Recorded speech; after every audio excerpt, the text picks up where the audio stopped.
Hi there, welcome to another episode of Attitude Makeover. As I start building the inclusion series, I'm really curious to understand one's journey in life. And it's not predictable, isn't it? As I go through some of my workshops, I understand that your early years, your formative years, are very different for each individual, and thereby lies your experiences, your beliefs, and your journey. I also noticed that we take reboot as a very difficult step in our life. Whereas, actually, if you look at your life, there are hard reboots and there are soft reboots. Sometimes you just reboot an application of yourself, whereas sometimes you probably touch on a few more applications. A hard reboot is very rare that one goes through, and yet we dread the process of reboot. As I was going through this further, I realized most of us, whether you're a man or a woman, go through this reboot or the whole process of really questioning who you are. What am I doing? Is this more purposeful? Am I enjoying life? And a whole bunch of these very important questions starting in our 40s. And research calls it the re acceleration phase. That's our phase where we come back to life 2.0. And I thought it's important after having the conversation with Isaac on, the fundamentals of reboot and understanding reboot to go deeper into a journey of a reboot from a live personal experience perspective. With that context, I want to introduce my guest for this week's podcast. My guest is Lisa Beckwith. She is the technology head at Kaplan EDU, an ex-colleague of mine from HP, someone I always looked up as my role model. And she talks about how she went through a complete reboot of her life in her 50s. We go into the nuances of realization, what one goes through as feelings, and how do you consciously go through it. A reboot is not as simple as, I'm just going to change a certain way of doing one thing. A larger reboot is one where you consciously go through your health, your mind, your soul, and your work. And you sort of apply an alignment of work and life balance across these aspects. That's a massive reboot. And we sort of draw an analogy to an endurance sport only because Lisa and I are both into endurance sports. She runs and I cycle, or I do long distance walking. And endurance sport really teaches you how to enjoy the sweet pains of your muscles as you go through that journey, and yet can be addictive in making you better and better and better holistically. And that's the whole purpose of today's conversation. It's a very personal conversation, but in this personal conversation, we try to flush out what really goes through an individual who's going through a reboot. If you're on the other side, probably a partner, a friend, a team member, do you understand this bit of what one is going through? If you're an organization, more importantly, do you have policies and awareness around this? Are you open to even a journey of reboot in your organization? This and a lot more is what we talk about today in this conversation about reboot, walking through Lisa's experience. As always, I hope you like this. I hope you enjoy this.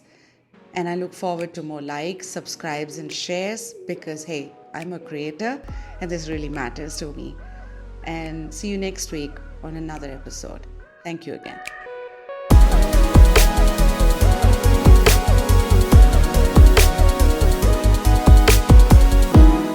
A very good morning to you. And thank Good you evening to for you. Lisa, thank you so much for joining Attitude Makeover. It's an honor to actually have you as my guest. I think I've worked with you in the past and I've been in awe of what I saw when I was, I think, a very younger self at that point. And I used to look up to you as a role model. I don't know if you know that. No, thank you. There were You probably were the first one I met when I was in that sort of a role, who understood business, who understood technology, and who also understood the operational and the people aspect of it. Because I saw how your narratives were going to be different if you're talking to business, if you're talking to the technology team, or if you're talking to the IT teams or the CIO office, how you were handling it. At that time, I think it didn't register. But when I started doing the other roles, like heading operations, sales operations in GE, or doing pure sales in Microsoft, is when I realized some of the things that you were so very fluent in connecting the dots and actually having a narrative. And I think for me, you've been a role model right from the beginning. Now you're a bigger role model for me, considering Oh my goodness. you've gone there. So it's an honor to actually have you here. Thank you so much. Thank you. No, I really appreciate this opportunity, Sajenya. I really enjoyed working with you before, and I've loved watching what you've been doing with Attitude Makeover, and just seeing how that's growing. And so, first, congratulations on that. I think that's a great, just for you to have jumped in and just done it, and no holds barred, just going for it. So I admire you for that. Thank you. Thank you. Now that we have a mutual admiration club here, I think let's get started. I think first I wanted to spend some time to really paint the picture of who you were as a professional. I'm because I knew as a profession I knew you as a professional before I really got to know you on a personal front.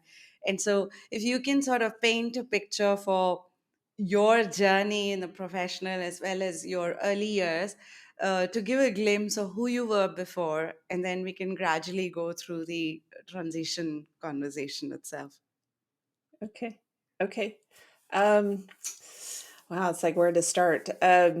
Maybe like in a nutshell, who I was, where I came from, uh, small town, very shy, uh, very interested in technology, and I liked being by myself a lot. I liked being able to understand technology, and started as a programmer, started at in as a real geek, honestly. But I always had a sense of I always wanted to know how things worked. I used to take um, transistor radios apart to like see what it was on the inside, and so as I started learning about business, I really was interested in that. And so my career journey really was a mix of both being able to do the technology work because that's where I was comfortable, but I was always asking the questions of how and what and why. Why does finance do certain things? Why does customer support do certain things? And how do we manufacture? And so I just kind of grew over time from the companies I worked for, high tech companies, a small one at first, a much larger one where you and I both worked, and I that interest and that, I would say, that curiosity about more than just what I was doing is what really spurred me to grow and change through my career from not just a developer, but to managing projects, managing programs, looking at the architecture, wanting to know how things fit together, and then being asked to lead bigger and broader teams over time, always pushing myself into areas where I wasn't comfortable. Hmm. I had a great mentor, a manager, Rory Hunter, at HP, who told me at one point that if you're comfortable, you're not growing. Hmm. And that just stuck with me for a long time, still with me, of okay, if I'm in a job and it's just easy and I'm turning the crank, it's probably time to change jobs. It's probably time to do something different. So Yeah. so that's kind of what built me up to where I think, as I started looking at my life several years ago, okay, I was getting too comfortable, or I wasn't really comfortable anymore. I was not happy. So what do I need to do now? So maybe that's a little bit of a background. So I have a few questions here. One of the Yeah. things I think that really stood out is watching out for where you're getting too comfortable. But I think before I get into that aspect, you Hmm. introduce yourself as a shy, sort of a quieter personality and more, a solitude sort of a worker. Um, but Hmm. you were not like that when I saw you. Did it gradually change, or was that because I can resonate with that, but if people Hmm. talk to me, they'll say, "But you don't come across as that." That's because there's a lot of work that's gone in from my end. Right. But has that been something similar with you, or has there been like at work I'm different, but as a person I'm different? Absolutely. I am absolutely an introvert. I've read a lot of things about it. I've done all the personality studies. It's like if you go and look at my Myers Briggs, I'm not far into the introvert, but I'm pretty much solid an introvert. So where my energy comes from is not from being around a lot of people that really drains me, but being by myself. I need that time to recharge. But I think I've always had aspirations, and I've always been, again, that curiosity and interest that you have to be around people and you have to talk to people, and the roles you end up being in when you're like that, I think you just have to get used to it, and you learn skills and you learn how to be around other people and work with other people. And there's an aspect of the relationship side that I actually really enjoy. For me, building strong relationships, working relationships, some of my best friends, like you, like others that I work with now that I've worked with over the last, 20 plus years have been from work. Yeah. That, these are people that I got to know, I enjoy, we work together, and those are lasting, connections. So And that. another thing I observed is also to your point about getting complacent with comfort. I remember you coming and nudging us when we started because at that time I think we were a very young team, which was mostly into Mhm. developing features and capabilities. And you came in saying, guys, you all really need to understand the space that we are venturing into, whether it is understanding the partners and the vendors, the solution that we were building, or the business, or a sales persona that we were building the software for. Mhm. Um, that nudge, I mean, it's not that you just did the nudge with yourself, it's also the nudge with the people you worked with as well, right? And how do you, is Yeah. that one another gradual thing that you have evolved in your process, or is that something, again, it happens one time kind of thing? I think I've learned, and certainly I learned it from others that I was around, that I would see people that I was working with go asking interesting questions about why are we doing things, Mm. or how does this help you, and how do you know what you're delivering, especially in technology. You don't just do technology for technology's sake. There's a user involved, Yeah, right, in the end. yeah. And if you're not looking at it from their perspective, then you're going to miss the mark.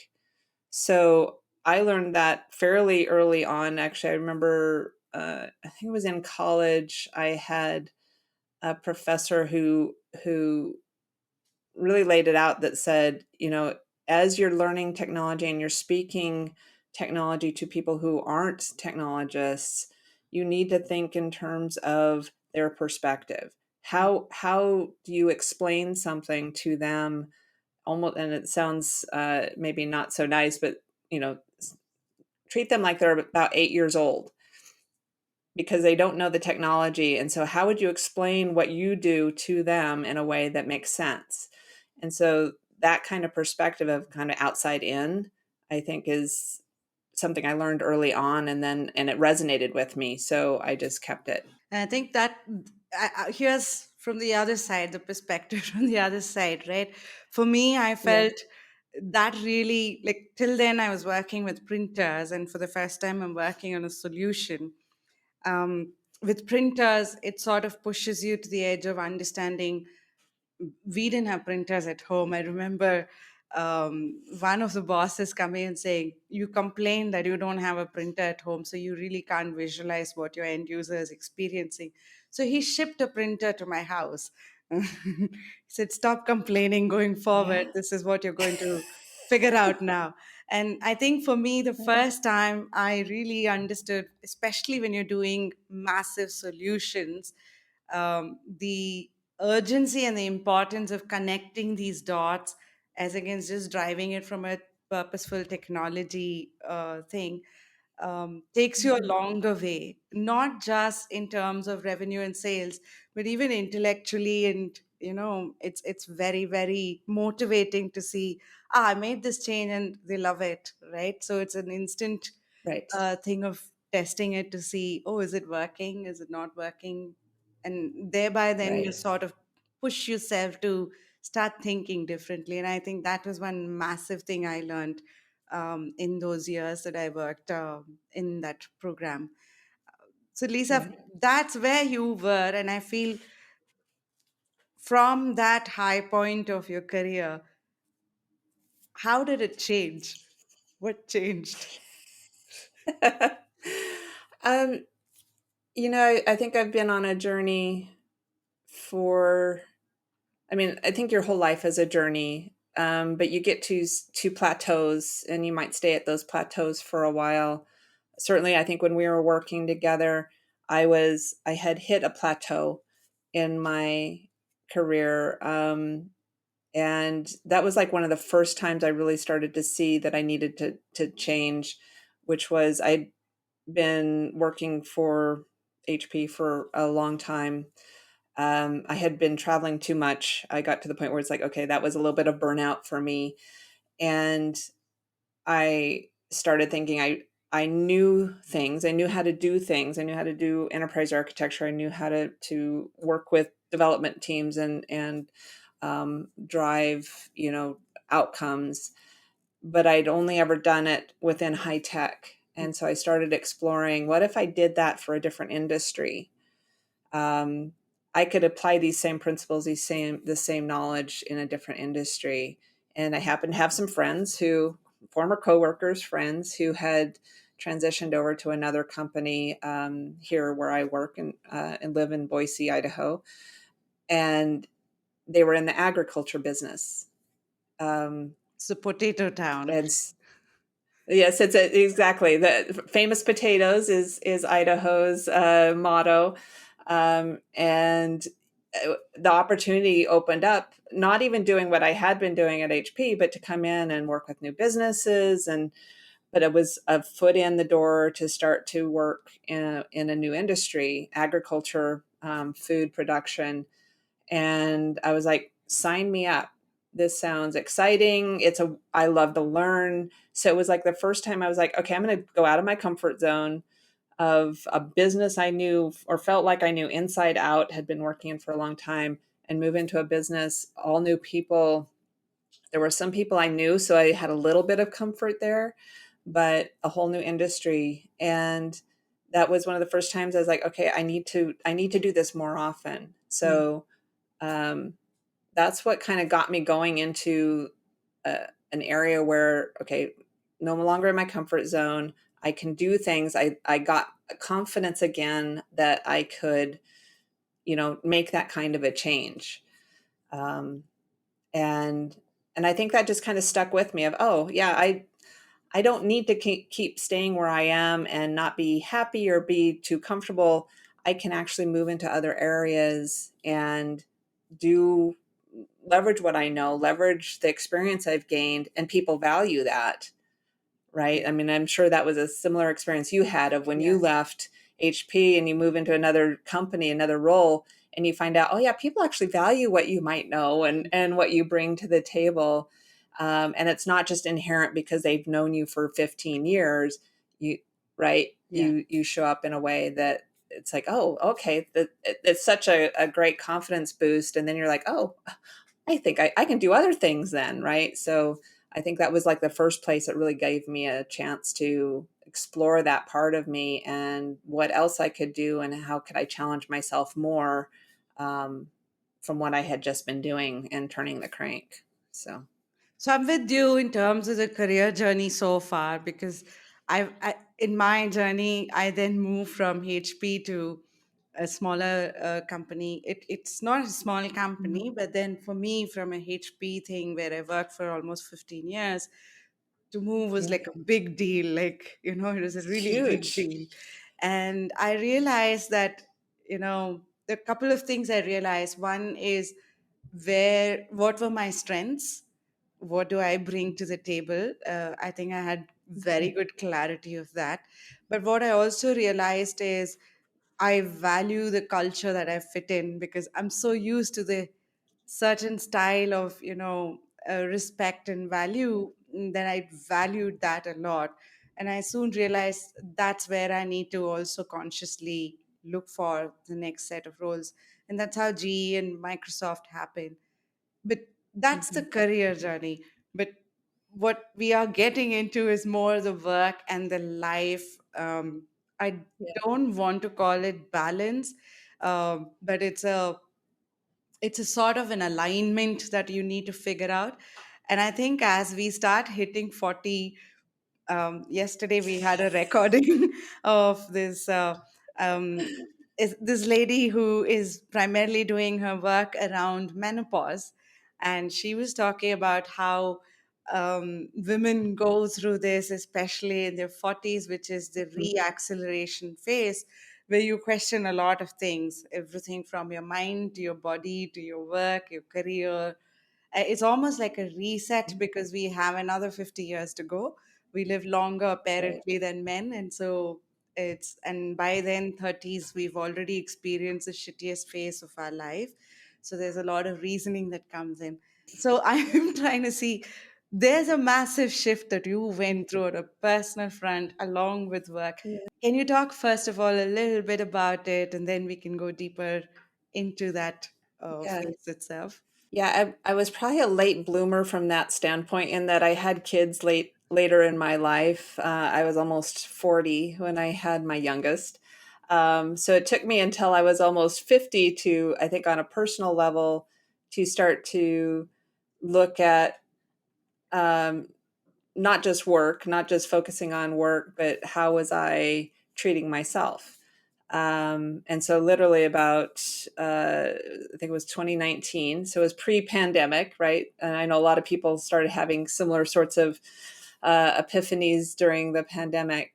But 2019, I hit a point where I didn't feel good, like health wise. My kids were getting older and they were very active and we were trying to do things. And I realized personally, I had let myself, like, I had not focused on myself enough, while I was doing the career thing and doing the kid thing, that I decided, you know what, that I can't do that. I lost my mom. My mom passed away about just over 10 years ago, and it somewhat triggered for me that life's short. But I think I just, when I hit that decade mark of 50, it was like, oh wait, no, really, life really is short. And what am I doing to make sure that I can be here, be alive for my kids? What am I, doing to enjoy life? And I literally woke up one day. It was really probably over a course of several days where I said, I've got to change. I've got to do different things. I've got to eat healthier. I'd let myself get too heavy. So going out and running or doing any of the things I used to enjoy wasn't comfortable. It didn't feel good. So I started on a path of literally just eating better, eating more vegetables, not just eating whatever came to me. So I started losing weight. And once I started losing weight, I realized, oh yeah, I used to enjoy running. I used to enjoy exercise and the high that you get from that. And so I started doing that. Got back into running. I'm not a fast runner. or anything like that, but just getting into the ability to run a couple miles, then run a couple more miles, be able to go hike and snowshoe. And I actually had energy to do those things, which meant that not only did I feel better, but I could enjoy the time I was with my kids more, because I wasn't struggling so much. So that was kind of really where it started for me. One of the things that I felt it's important to dwell a little more deeper into is, oftentimes we don't realize when that feeling comes in that, this is what it is. I need to step back and look at what are priorities. For me, that feeling was like I felt like I was sort of in some rut. I felt like I was sort of Hmm. stuck, if I can use that as a word, Yeah. because on one hand, family was everything for me. I married my kindergarten classmate. I have one child and I had a beautiful family.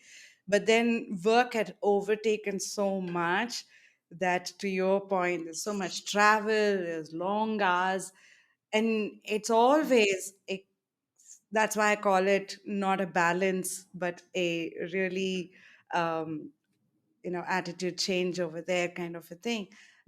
It's always you sort of, I don't know if I'm generalizing, but you sort of prioritize the work at the Yeah. expense of family. So did you go through certain specific feelings to then go back and ponder as to, this is what I need to understand this better? Or was it like very innately appearing in front of you that I need to look at it differently? Yeah, I don't recall the exact triggers, other than just not feeling good. Like I'd wake up in the morning, I just didn't have energy, or had done a large trip with my family, overseas, and it was it wasn't rejuvenating as much as I had hoped it would be. And kind of, I remember getting back from that trip and just being completely drained. Mm, And I had attributed part of that to the fact that, again, I wasn't healthy, um, not just physically, but I don't think I was in a healthy place in how I was interacting with my family either. mm, And that, I think, is really where I started realizing this starts with me. No one else is going to fix this.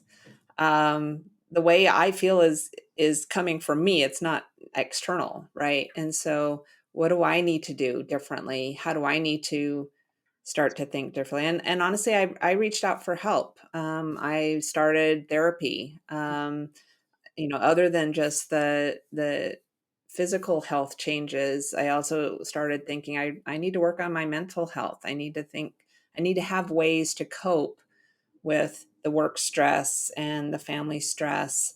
And as much as I can do on the physical side, that was helping, certainly, yeah, but it wasn't enough.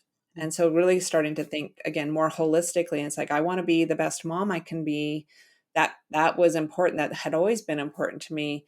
But I knew I couldn't do that if I wasn't taking care of myself. mm, Um, and so it was kind of, again, trying to find that balance across all those things. To your points, like I had gone to one extreme of either it was all kids and that was all I did, or it was all work and that was all I did, and then trying to find, it's like, okay, somewhere in there, in all those situations, I got left behind. So how do I make sure that I don't leave anybody behind, right? I don't leave any part of life behind, because that, I think, is what's important as you get older, yeah. as you start thinking about where you want to be and what's important in life. Um, it's all of those pieces are important. So this point, you were still working in a company, you were still working in the agriculture company, or did you take a sabbatical or a break in between when you were figuring this out? No, I was still working, absolutely still working. Still, still very much in the midst of craziness, that you get to, with jobs and kids and all of that. The pandemic hit. Yeah. so early 2020, and all of a sudden everyone's at home. My kids are doing school from home. We were sent home from work. Um, and I and then you start hearing the stories of people dying from this disease, and where I'd always had that kind of sense of, yeah, people pass away early. There's no guarantees. But it hit so much harder, I think, at that point, because it was so much more widespread, that I really started looking again at, okay, so where do I want to be? Like, I don't want to be in this craziness, anymore. Again, I had hit another plateau. I had found another point where, okay, I'd gotten healthier. I'd been running. Then it was career wise. Okay, am I happy where I'm at? Am I doing what makes me happy work wise? My kids were, again, starting to get older. They were starting to have their own lives. So I had more time to really reflect on, well, when am I going to retire? What do I want to be doing, as my kids are, graduating high school, and moving on with their lives? And I just had another, like, set of thoughts of, I want to be happy. It's like I'd hit a point where it's like I was happy, okay, but I wasn't really happy. So what can I do now to know that when I wake up, I've got things to look forward to? So I had a very major personal transition happen. Got divorced. Have My kids are definitely getting older. I have my oldest just graduated high school, but as of at the end of last year, I made another career change. I decided, I have some skills. There's some things I want to do. Um, what can I do? Where can I go that I can apply those in a new way? And so I changed industries again. So I moved into the education technology industry, and it's been, again, reinvigorating from that standpoint of learning. But I've been maintaining, like, how do I be happy with my kids? How do I be a really good mom? How do I make sure to take care of myself? And so my amount of running and other things have stepped up. And I just always have this mantra in my head of, life's too short to wake up every day, and not be happy, not have goals, not have something to look forward to. Um, so that's what drives me now. And it's like, okay, you always have bad days, but on average, having more good days than bad days. But this is a very So, tough transition phase, right? So I've been through this. yes. Yes. Because you're working almost COVID time, you're almost working 14 hours. I mean, initially it was like really Yeah. beautiful, everybody's at home. Oh wow, the bonding is happening. But then it really starts picking up pace from there. And especially when you work for a tech company, the technology is already very streamlined. So remote working was much more easier, and it got longer. The boundaries of work versus your personal time. Yeah. Earlier, we could just close the laptop, and our drives were anyway in Bangalore 2 hours. So you have your own time. But now those 2 hours are going again into work, and everything is on the phone. So pretty much anytime you're on, Right. like, there's no snooze button at all in between. Right. Right. And here you Right. are going through your life aspect, like, figuring out yourself, Yeah. figuring out the marriage, figuring out your future, the health, the Right. mind. How are you balancing this, Lisa? What are you going through? Because that's a lot to take in. How are you balancing it? Yeah. Again, I asking for help. I mean, I literally, I fully believe in, um, getting outside help when you need it. I had a great therapist who helped me learn how to process through. I studied mindfulness, to be able to center myself when, like, things just got too much. Running, honestly, that was probably the biggest aspect, biggest therapy, element of my life, of, especially as everyone was in the house, right? During COVID, and everyone's home, and you get to the point where it's like, okay, I can't see these people anymore. I'm so tired. It's like you have no break, right? You didn't Yeah. have the drive to work, to and from work, to decompress, or to get your mindset.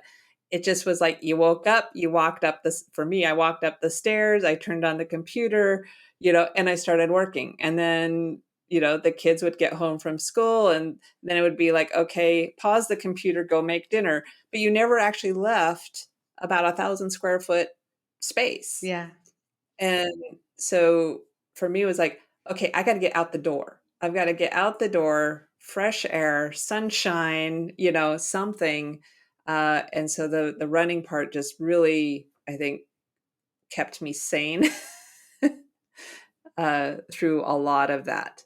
But were you I just, motivated to get up and run every day? Because I found that also at some point, oh my God, it was like a push, right? For me, it was cycling and yes. walking because back then I lived next to a lake. And so it was as Yeah. simple as, okay, I'm going for a walk. This is it. I need that Yep. break. Yes. Right. And because there's nobody else, I could just walk around because nobody was stepping out of their homes back then. Yeah. Was it, Yeah. but it was not easy to forget the physical part of, like, the proximity, Hmm. the lockdown. Mentally, it was not like consistent that, okay, I want to go walking or running today. Was it consistent for you, Yeah. or how did you go about? I For me, at first, it wasn't as consistent, other than the same sort of thing of, I need a break. I need to get out, and I'll just go for a short walk. So it wasn't like I was looking to hit any specific goal fitness wise or anything like that. Until I literally, once I stopped just walking and I started running again, I realized, oh, I kind of like this, and I like the feeling. I mean, it's the endorphins and everything else that kick in after you hit a certain level of intensity.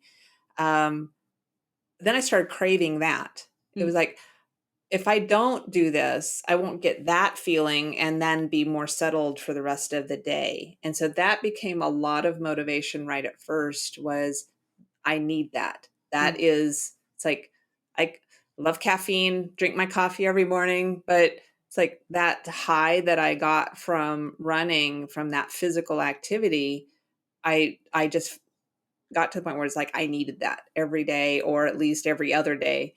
And then really it got to the point was, before I had kids, that I had run a marathon. I'd run some half marathons, some 10Ks, and it really kicked. It's like I used to really like that. That was fun for me, and it was an aspect of the goal itself, and working towards the goal, and then achieving that goal. But then, the journey along the way again was enjoyable. And so I started setting goals for myself to do that, to actually start to run some races again. I'm not fast, but more the Yeah. distance, and achieving that.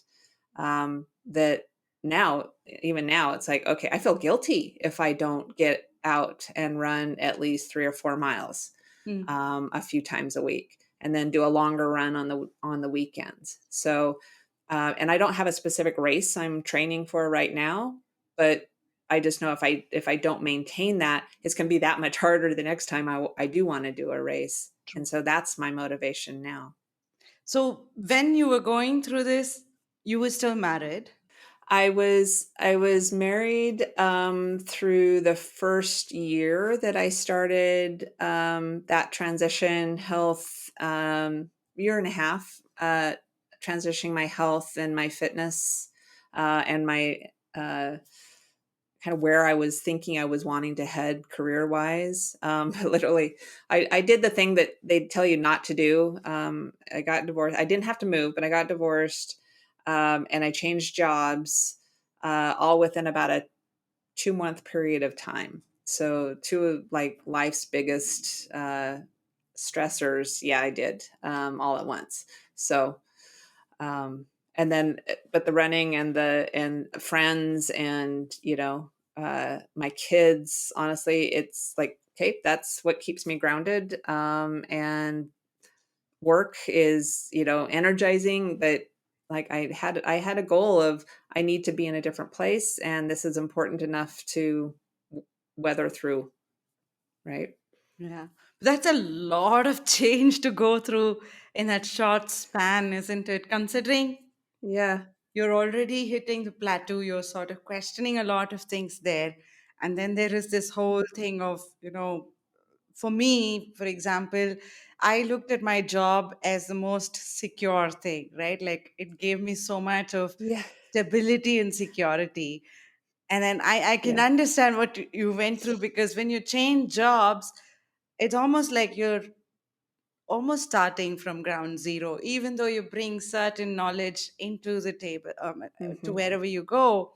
You're figuring out the new environment, a whole lot of change that's happening, and you're personally Yeah. going through a lot of change as a human.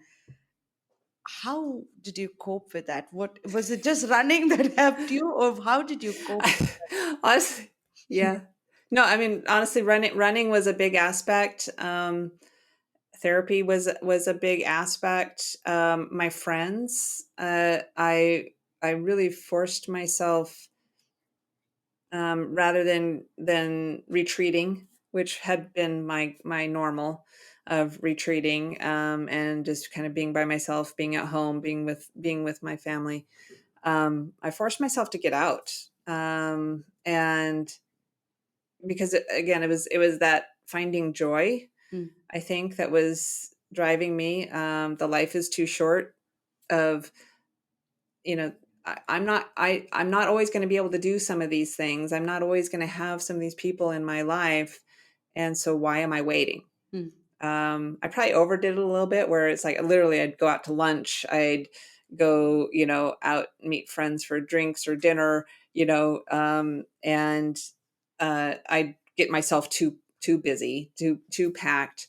But I just always would have every week, I'd say, oh, well, I've got lunch with so and so this week. And that just was like fun to look forward to. Again, just kind of having these moments of joy that it makes some the work and the stress and the hard parts easier. mm. At least for me, that's what I found, of just having these moments in life that you could kind of look forward to. And the running just kind of helped me on a day-to-day basis. But I think you've got to have those, moments of joy Yeah. that you want, and that you want to maintain that.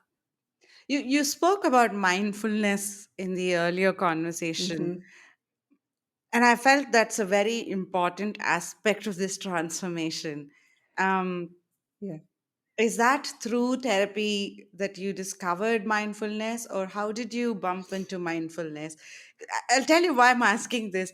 Because Yeah. for Yeah. me, throughout when I was going through, okay, at one fine day I came home and I told Shamir, this is it. I'm thinking of, quitting the corporate world. And he's like, oh, what do you want to do? I said, I don't know. I haven't figured.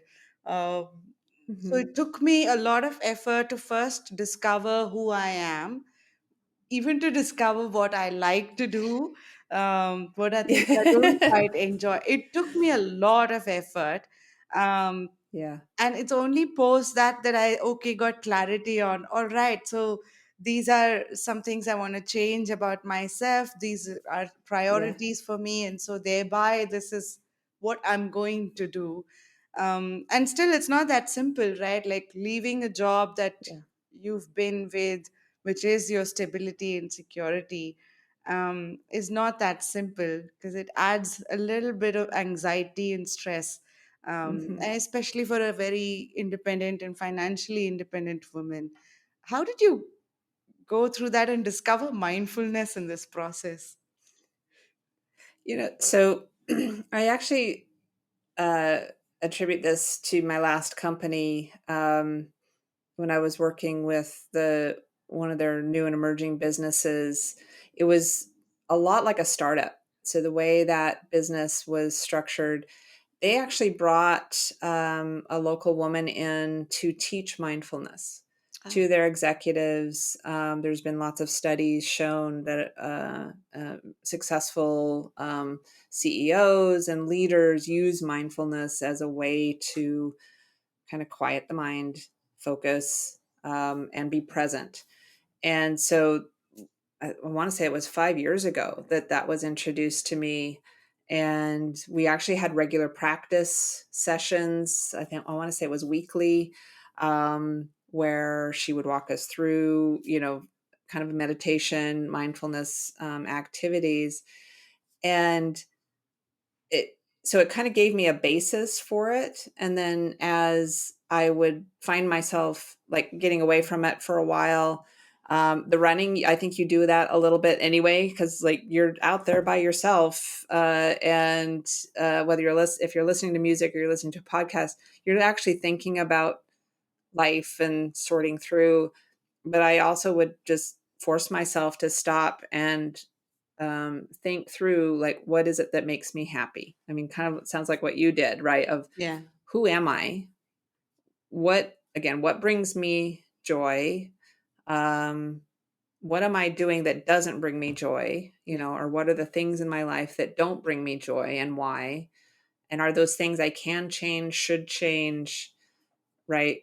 And so just working through that, and having those quiet moments. Um, I would say I probably applied mindfulness more when I was out on my walks or on my runs than sitting still. I'm not someone who sits still very easily. I'm busy.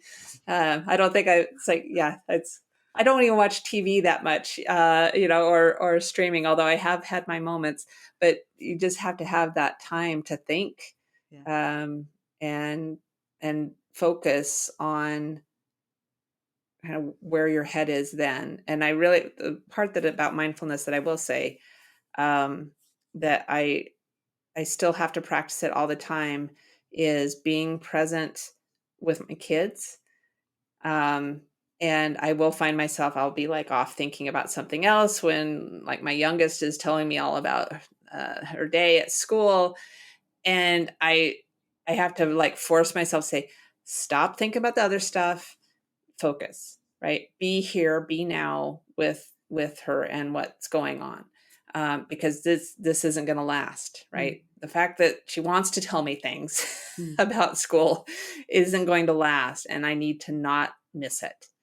Um, and again, I have to tell myself that frequently. I have to remind myself that, but that to me is how I kind of try and bring mindfulness and bring that focus into my life now. But it's not something that just comes naturally. Yeah.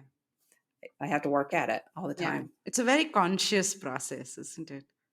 Very conscious. Yes. Yes. Yeah. Yeah. The reason I thought we should draw an analogy to the marathon, because I think Hmm. to your point of, whether you're changing jobs in different industries, or this kind of a full massive reboot where you changed everything, right, from job to you became single to Yeah. changed your lifestyle to really changed a bunch of things about you going through therapy consciously. Yep. That's a massive change. And so if you look at a marathon, you always, like, for me, it wasn't like I knew aspects of cycling long distance right in the beginning. It wasn't like I wanted to go cycling every day, but then Yeah. you get into that habit. It's about consistency, it's about really pushing yourself. And at some point, it becomes like a habit for you. Uh, Hmm.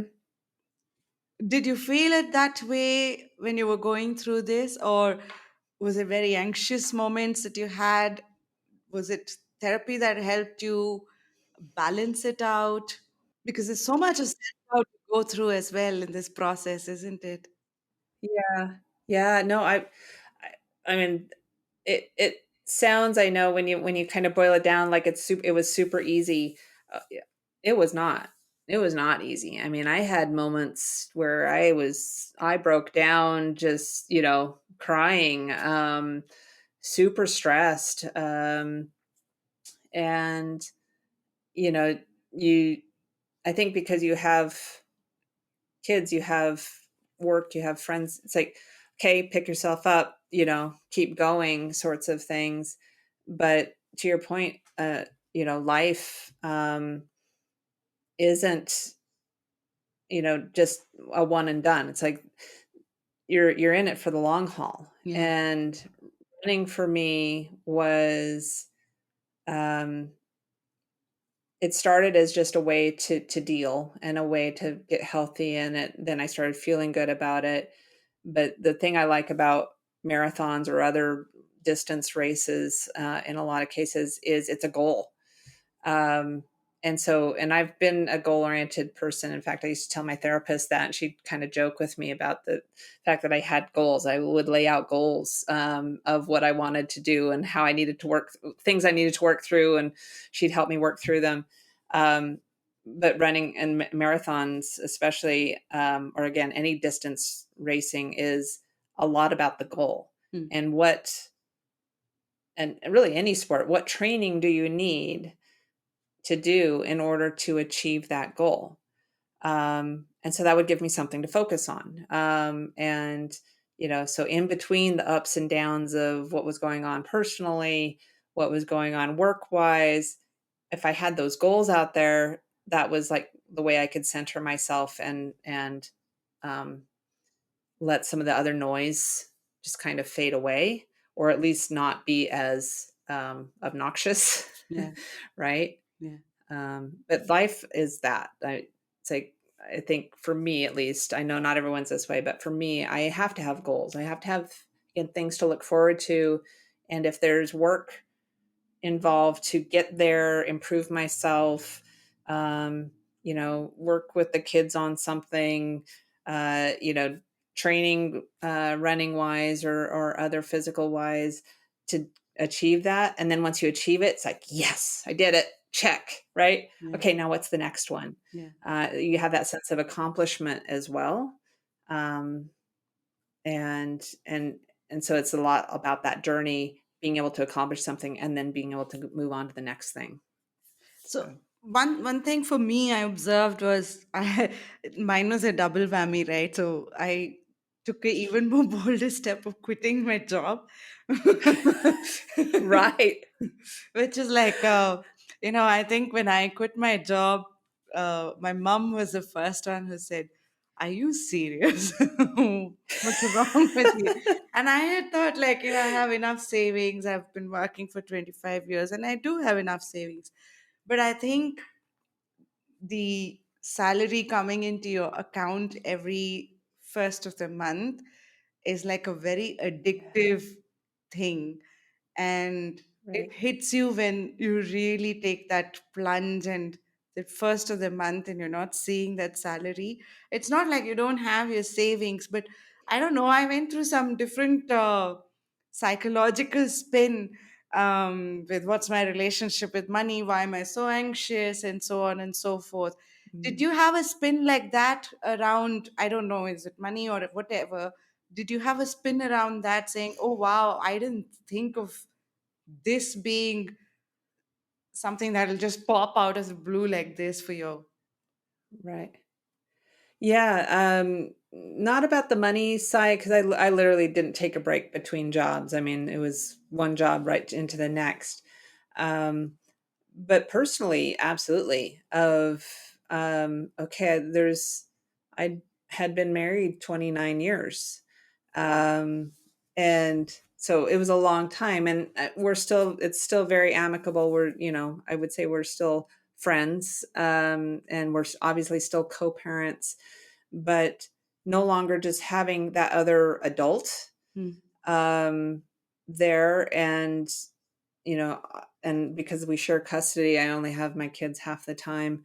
Having this time that I'm by myself in my house, of, wow, there's no one else here. So if something breaks, or, you fall down, or, oh my gosh, you don't have that other person right there to, help pick you up, or to, whatever. Yeah. So it was both it was a realization. It was a little bit of that spin of, now what do I do? But honestly, it was, what do I want to say? I enjoyed the fact that I gotta figure this out. Yeah. This is on, this is actually an opportunity Yeah. for me that I had become almost too dependent on someone else to do stuff when I'm totally capable of doing this myself. Um, there's still moments when I'm literally last week, the fence around my yard is falling apart, and I have a dog now, and my dog got out of the yard, and I panicked and started thinking, "Oh my gosh, I got to get the fence fixed, and what do I do?" It's like, okay, calm down. You know what to do. Call somebody to come out and fix it, or and I managed to like patch it up myself. I went and found some spare wood in the garage and some nails and a hammer and patched it enough. It's like, okay, I can do this, right? You Yeah. you find those things that where right at first you don't know what you're going to do and you don't know if you can do it. And then when you just take a beat and like step back, go, I'm capable. I'm a smart person. I can figure this out.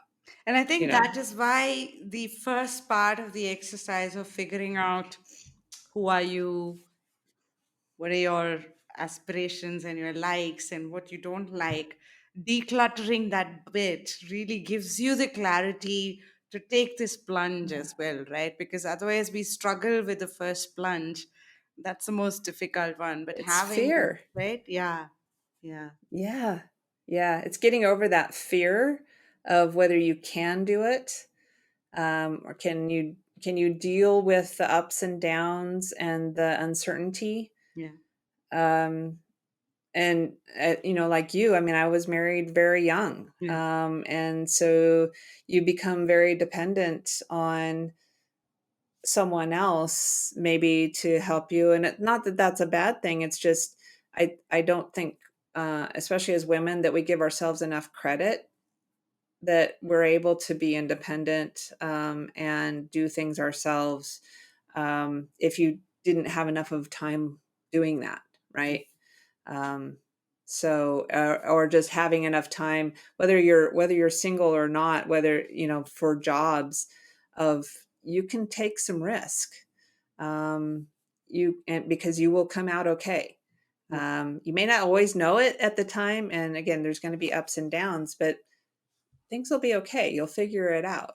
And what's your network? What's your support system that you've got around you to also help you do that? Don't think that you've got to do it all by yourself.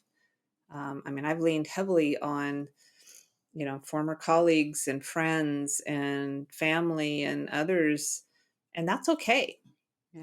right? Yeah. So, One of the things I've also seen is when I was doing this walk. So I don't enjoy running, but I love walking and long distance walking as well yeah. as cycling. So I had signed up for a half marathon, but instead of running, I walked the whole distance.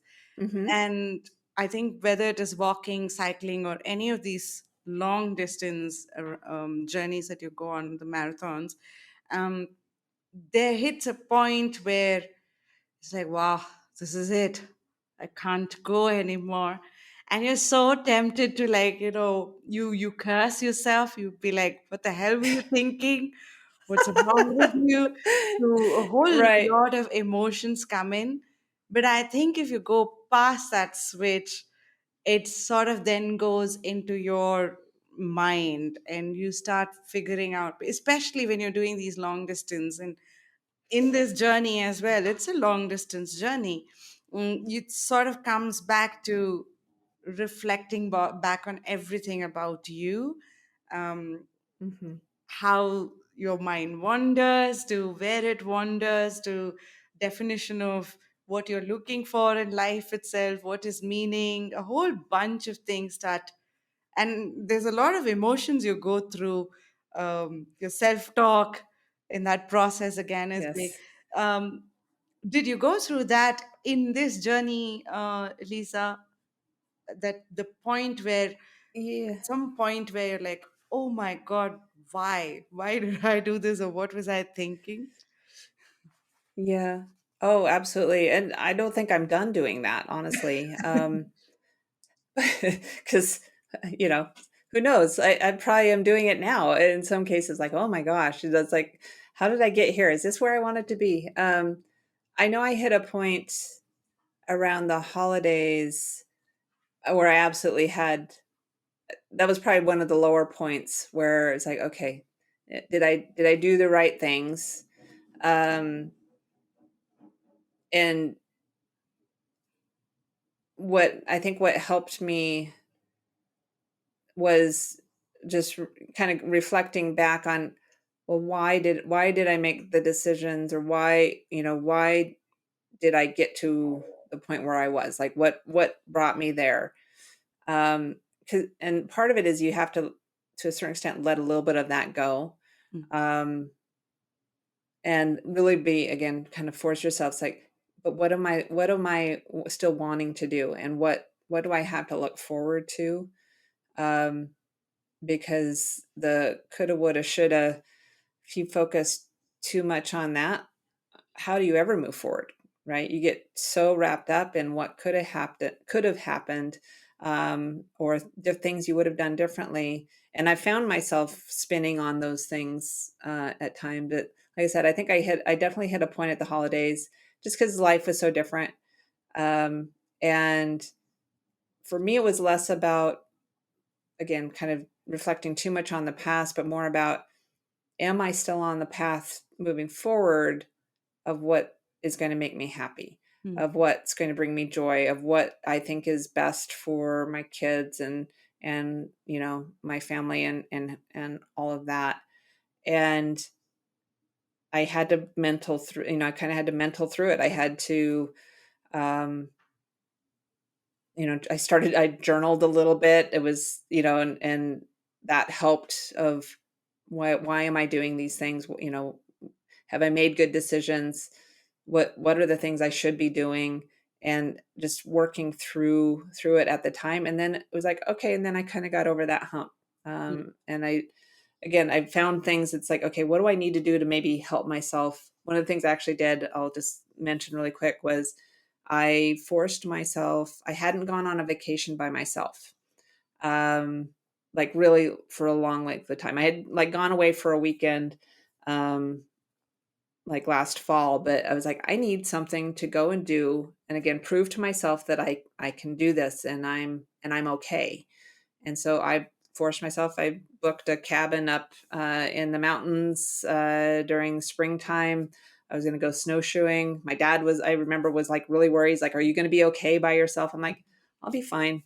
And I just went and did it. I wasn't all by myself, but I was in the mountains. I went snowshoeing.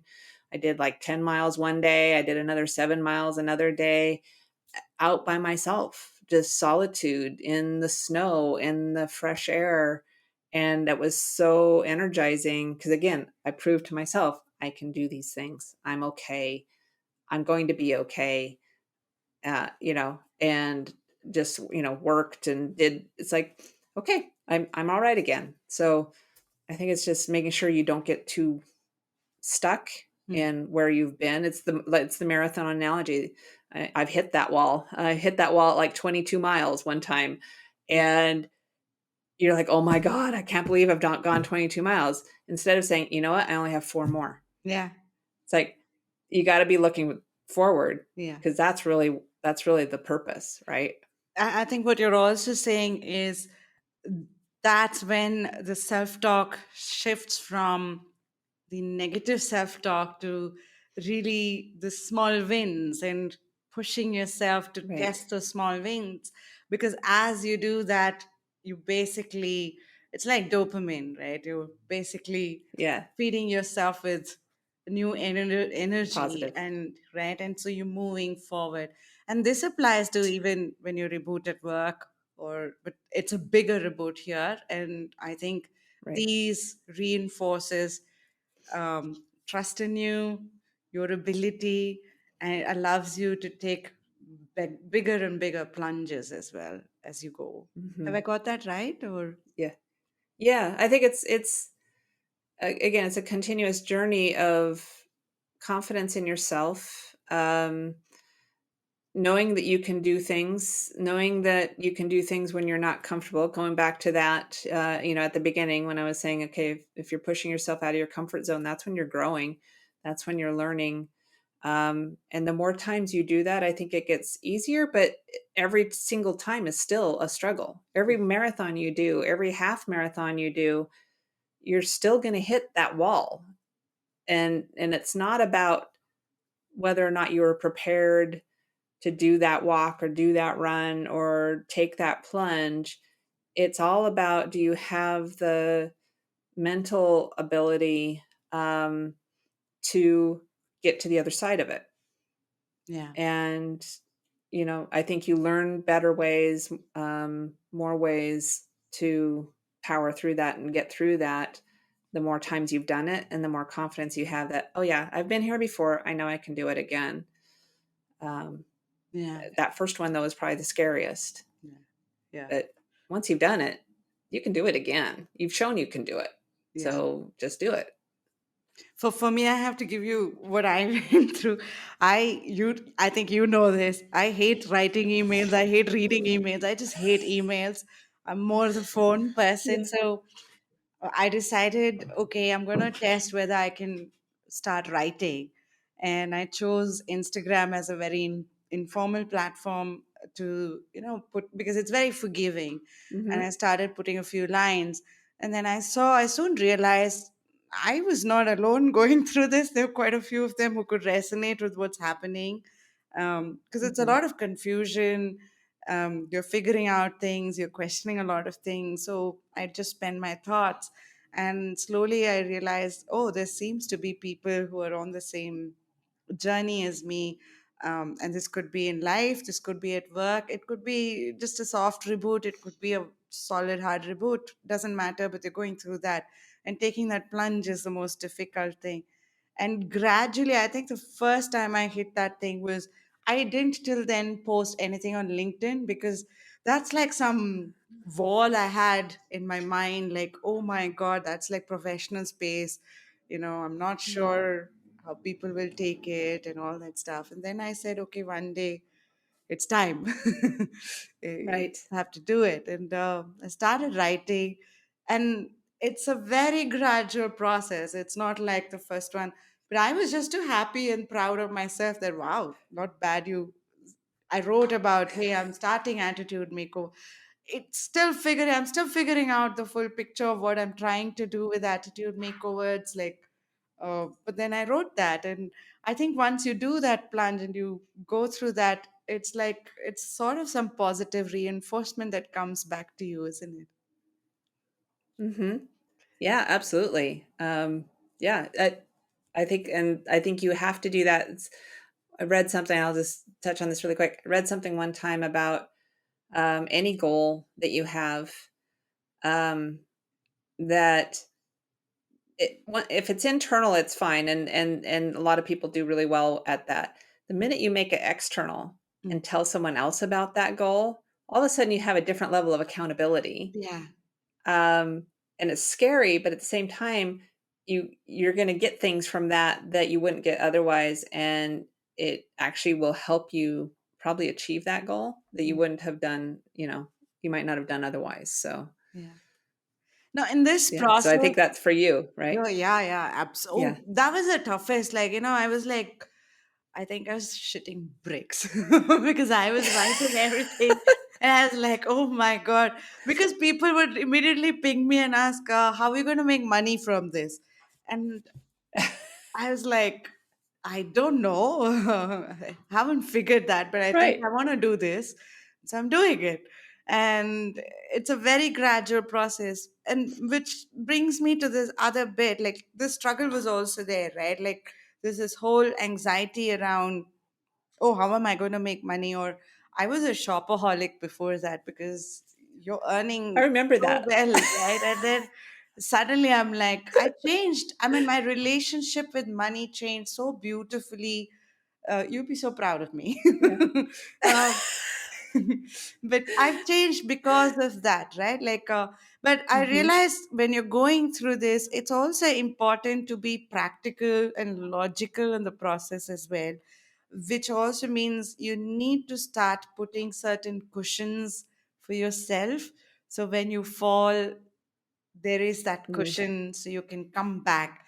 Because if you fall again, the comeback is going to be, not just two times harder, it's probably much, much more difficult.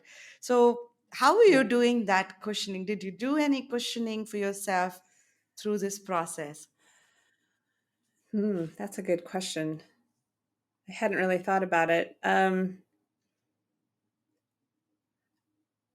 I certainly professionally, I certainly did. Again, I mean, I didn't take a break. I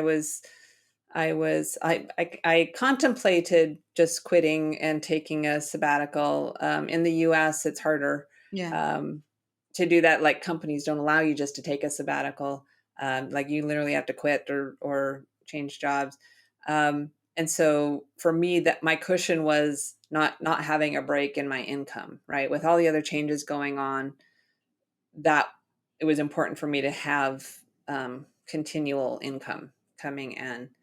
Um, Personally, again, I think I would take moments and kind of try and focus on what I needed to at the time. Mm. Um, Health wise, I know I definitely built cushions where it's like, okay, I wouldn't let myself get like I love allow myself to take some breaks in running and other things, or I'd splurge, I let myself eat a lot of really bad food for a while, but I would make sure that I didn't go too long. Like for me, that was giving myself some breathing room, but at the same time, just knowing, but I got to get back into it. So it's different, certainly from what you went through and kind of changing your relationship with money and all of that. I don't know that I've done that so well. I'm probably still too much of a shopaholic, to be honest.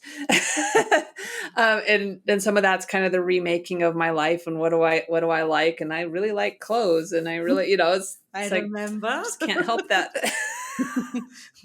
So, but yeah, I don't know that I've gone through it to an extreme. There's certainly areas I probably need to do that a bit more, Oh, create more of a cushion again. that was like Yeah. a hard plug, Lisa.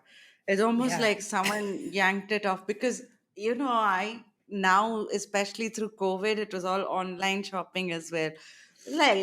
As to be like, oh my God. And this used to be the bane of all conversations at home because there used to be delivery guys coming and they would all be like, Mama, again.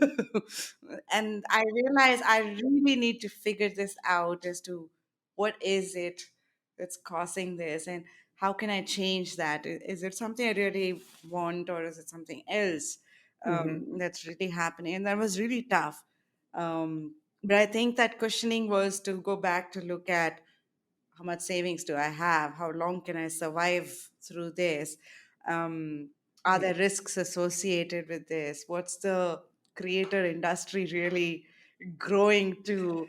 Is there scope for some, newbie like me who's like really camera shy and everything, to even experiment something like this? And I think it allowed me to play around a lot more, but that Mhm. cushioning process was the toughest. I think for me that was that mark of, okay, what were you thinking? Sort of that, where, Right. because that was the luxury I lived with.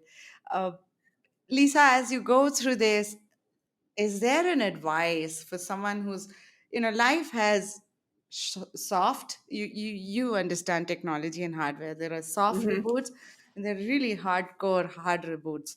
What you've gone Yeah. through is a solid hard reboot, but there are softer reboots and yet we struggle to take those plunges.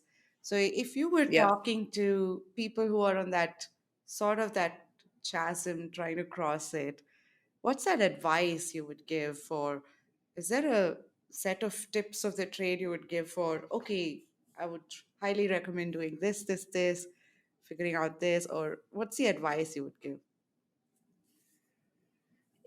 It's the advice I'd probably give people, and I've done this when I've mentored people in the past career wise, as well, is find what you're passionate about.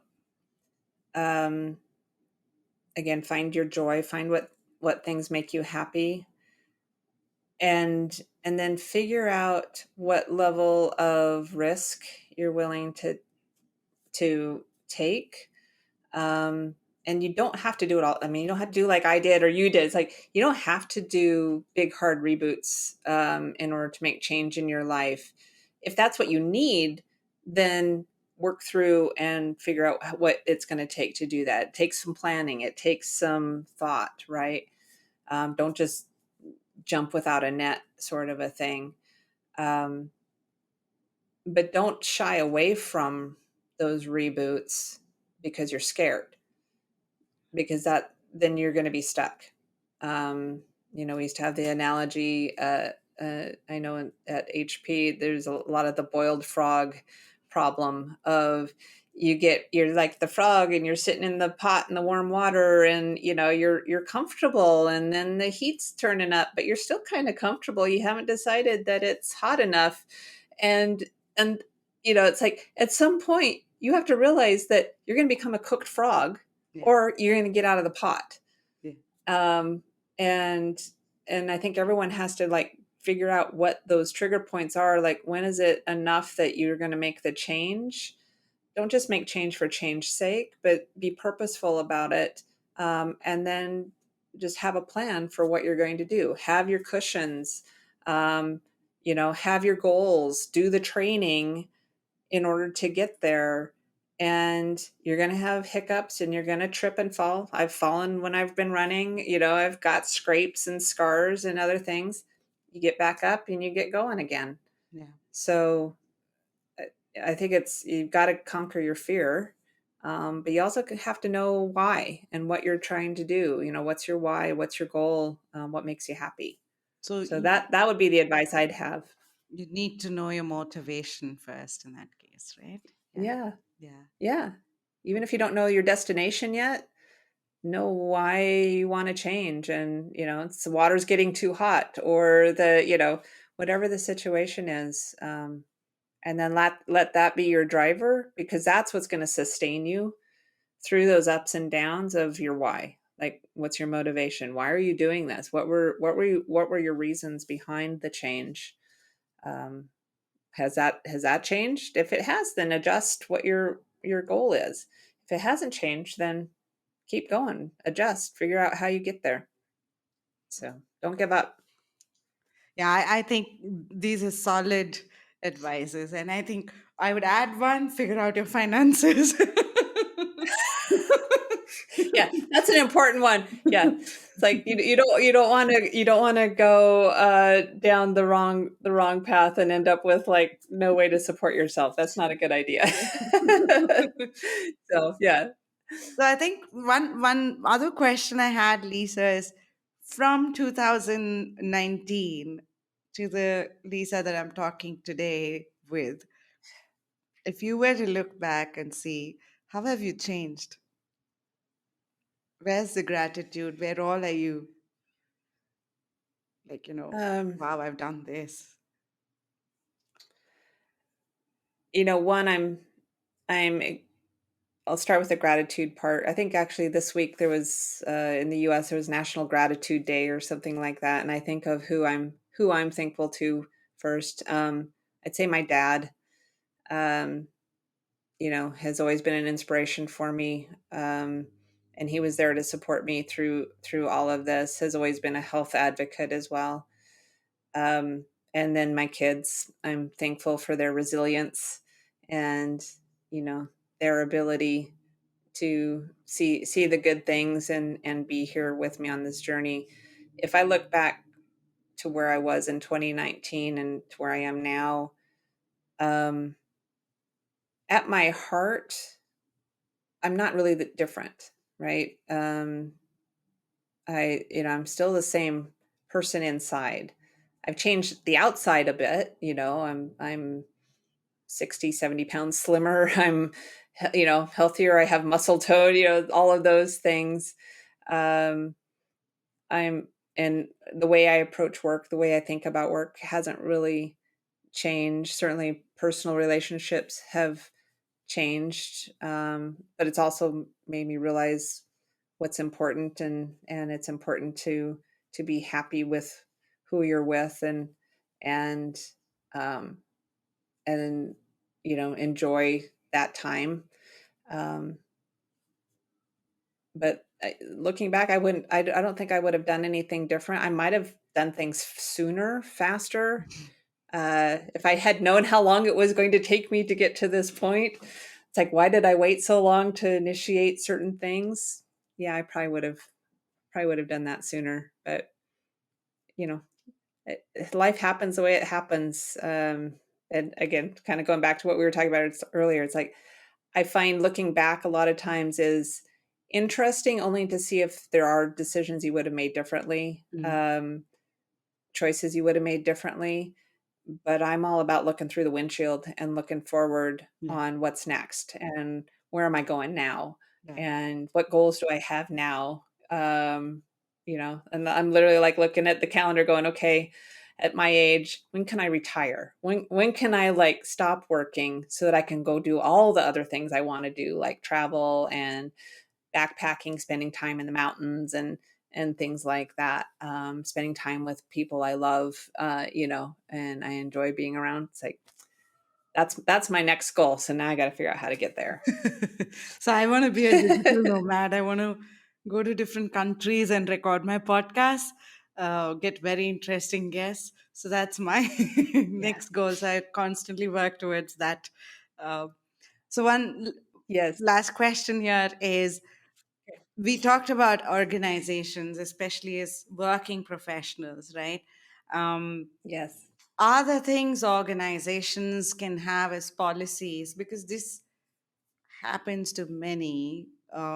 The fatigue, Right. and at least what I'm realizing as I read through the research, the reacceleration, especially for women and also for men at the 40s, they call it midlife crisis for them. But essentially, Yeah. it's the same, it happens. Are there policies that need to be in place to sort of accommodate this or help one transition through this journey? It's an interesting question. I'd be curious too about countries like Australia and others that have uh, a legal uh, company, what they require of companies to provide sabbaticals and other things to see how successful that is in retention and um, invigorating employees. um, I've heard good things, but I don't know the research behind it to know has that really shown up. At the very least, I think companies need to look at their vacation policies, and especially in the US, and other countries that follow a similar mindset of work, work, work, work, work, work, work, and minimal vacation time, minimal time away, um, to find ways to allow people to take sabbaticals partially paid, right? So that employees don't have to have this financial burden, have to have a cushion in order to step away enough to completely recharge. I know when I took maternity leave with my first child, I took 4 months. And that was not all paid, part of it was paid. And that felt really good. I didn't know any better. I was like, oh, 4 months, that should be plenty. I want to get right back to work. With my second, I took 6. And I remember my manager at the time was like, yeah, at first he was like, "Oh my gosh, you're taking 6 months?" I'm like, "Yeah, I'm taking 6 months." And I had cushion. I had to plan for the cushion because it wasn't paid, but it was like the best 6 months, and I came back from that time so ready to reengage. Um, just mentally, it was, I was emotionally, in a better place. I knew my child was taken care of, um, and I was so ready to get back to work. Yeah, So I think companies really need to think about that and how to make it so that it isn't a burden yeah. on people to take that time away. and actually it will pay benefits on the people that come back. They won't just leave. They won't just leave your company and take all that knowledge with them to somewhere else. You don't have to retrain, right?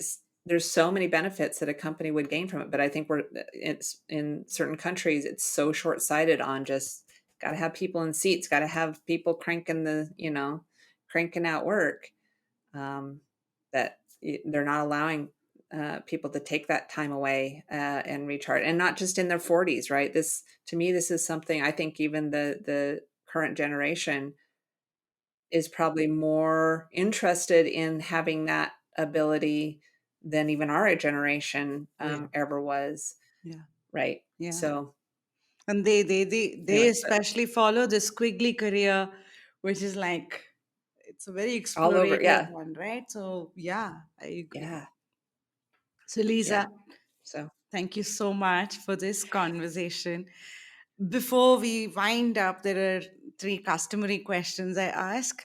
The first okay, one is, what are some takeaways you had from this conversation today? okay. I just thank you. This is one. It's been so great to reconnect with you and talk about life. And so my takeaway is I appreciate your structure and the way you're so thoughtful about your questions and about the thread that you maintain through the conversation. That's been helpful. So thank you for that. Thank you. Thank you. And what does attitude makeover mean to you? When I remember when you first started posting about this, I was like, "Oh my gosh, that's a great name for what I was seeing, what you were talking about." To me, attitude makeover is it's about the internal, right? It's about how you approach life, how you view life, how you view what you do, what you are, and taking ownership for that, the Yeah. makeover part, right? And whether it's big changes or small changes, you own that, and it doesn't have to be about anything physical that you change, but it's how do you mentally Yeah. look at life differently. Yeah, I think it's important because Yeah. what I found is we sort of get into a rut where we forget. And this mind is a very magical space. When you start exploring it, it's a beautiful space. Yeah. And you sort of don't understand how patterns are built based on your experiences and beliefs. And it's all Mhm. with you on how you can sort of, retune it to however you Right. want. And so I think, yeah, thank you so much. That's such a beautiful way of putting it. Well, Lisa, thank Yeah. you so much for this beautiful conversation. I know it's a weekend, and so I really appreciate you making this time for us.